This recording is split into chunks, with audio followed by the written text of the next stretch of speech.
In the last video, we discussed in detail what IVF is and the indication for IVF. If you haven't seen that video, please subscribe to this channel or check out the link below for that video.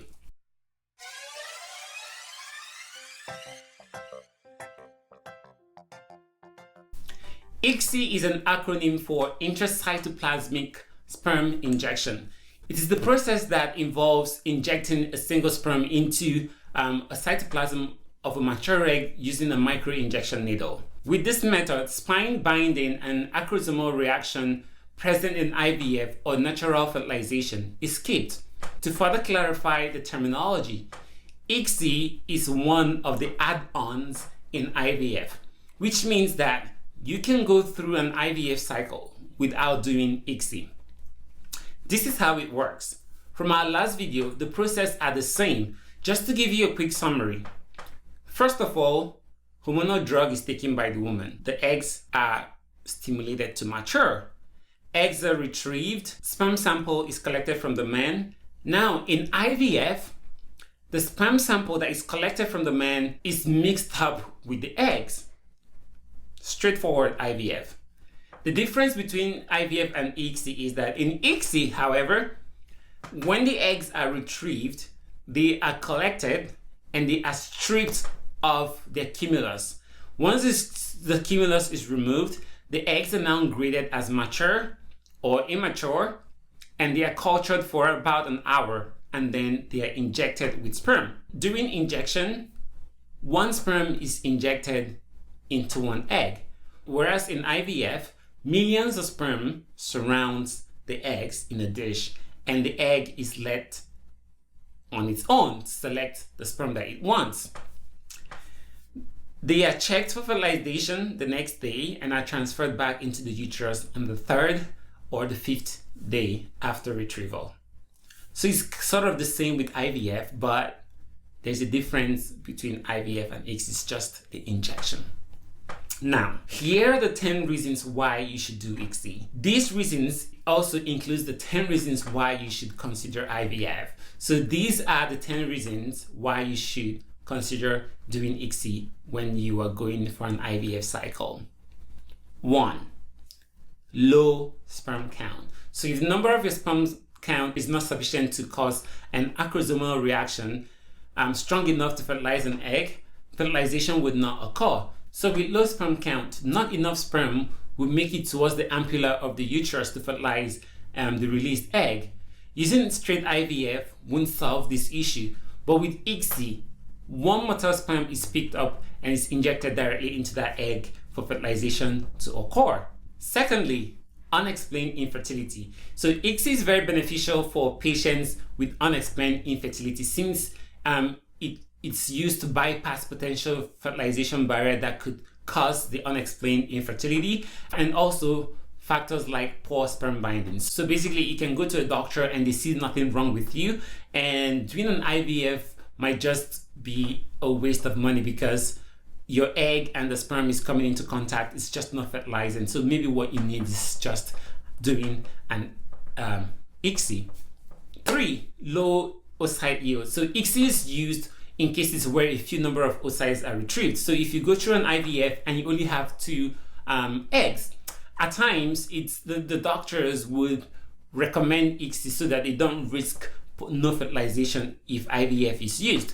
With ICSI, you're sort of almost guaranteed fertilization, all things being equal. Nothing is guaranteed, but there is a higher chance that they might fertilize. And with 2 eggs, you don't really know what you're doing with, so you don't want to take that risk. 4.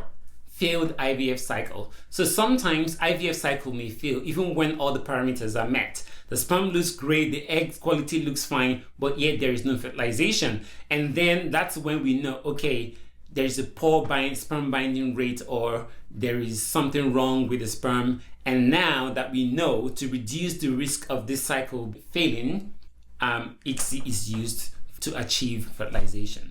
If you're not a risk taker, so if you don't want to take a risk and you don't mind paying extra for ICSI, then you don't have much to lose doing ICSI. 6. Pre-implantation genetic screening and pre-implantation genetic testing. If you intend to do PGS or PGD during your cycle, then it's recommended that you use ICSI.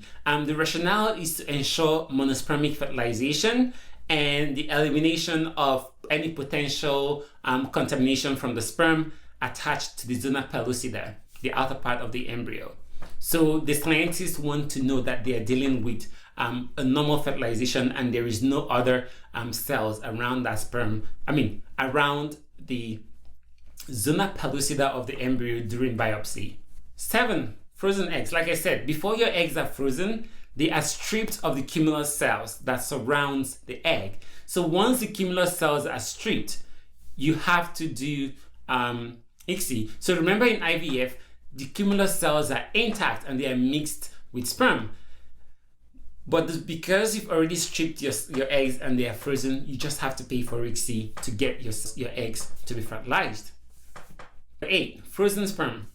Unlike eggs, sperm cells are frozen as they are. So the motility, the progression of the sperm cells might not be as good as it was before it was frozen. So in situations like this, when you thaw the sperm and see that the motility has reduced drastically, it would make sense to do ICSI with that sample. You don't want to risk taking that sample to do IVF, which might fail. The 9th reason to do ICSI is the absence of sperm and testicular biopsy. So there are cases where men produce sperm, but the sperm cells does not make it all the way to the ejaculate. In circumstances like this, a testicular biopsy is done. So what happens is that a needle is injected into the testicle and then a biopsy is done, right?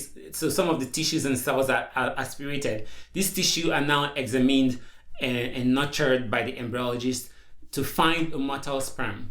The sperm is now injected into the egg using ICSI for fertilization to occur. The 10th reason why you should use ICSI is if you are doing in vitro maturation. Sometimes women with polycystic ovarian syndrome are overstimulated during an IVF cycle and they face the risk of developing ovarian hyperstimulation syndrome, which is OHSS. To prevent OHSS, their eggs are retrieved from unstimulated ovaries and matured in vitro. And once these eggs are matured, they are injected with sperm using ICSI.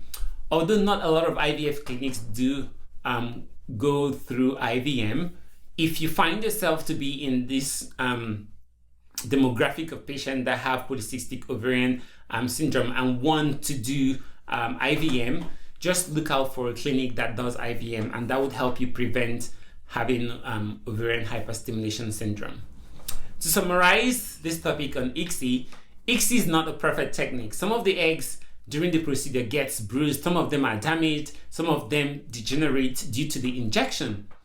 Unlike IVF, which mimics the natural process that allows the egg to select the right sperm they want out of a million sperm, in ICSI, a sperm is selected by the sitting embryologist and it's injected into the egg, right? So the egg has no say as to what it wants. Not all injected eggs will fertilize. Same as IVF, not all eggs that interact with sperm will fertilize. The eggs may fail to divide or the embryo may stop growing at an early developmental stage. About 60% of eggs on average that undergo ICSI fertilize successfully. So it's about 80 to 90% that fertilize will go on to divide. Other factors such as poor egg quality and maternal age can cause these percentages to drop. Severe male factor can also be responsible for lower fertilization rate, poor embryo growth, and a lower pregnancy rate. There does appear to be a slight increase in the chance of having a child with genetic or chromosomal abnormality in ICSI pregnancies. These are likely related to the characteristics of the infertile man rather than the procedure itself. So there's just a lot of benefits and also some disadvantages with doing ICSI, and also benefits of doing IVF and some disadvantages of doing IVF. Just make sure you discuss your options and get a clear understanding of what these are from your physicians or your counselor before you choose what is good for your case. Thank you so much for watching this episode, and feel free to subscribe to this channel if you haven't done so. Also, share this video with a friend that might benefit from it. And if you have any comments or any tips or any advice as to how to make this channel better, you're welcome to let me know in the comments section below. Thank you once again, and cherish life.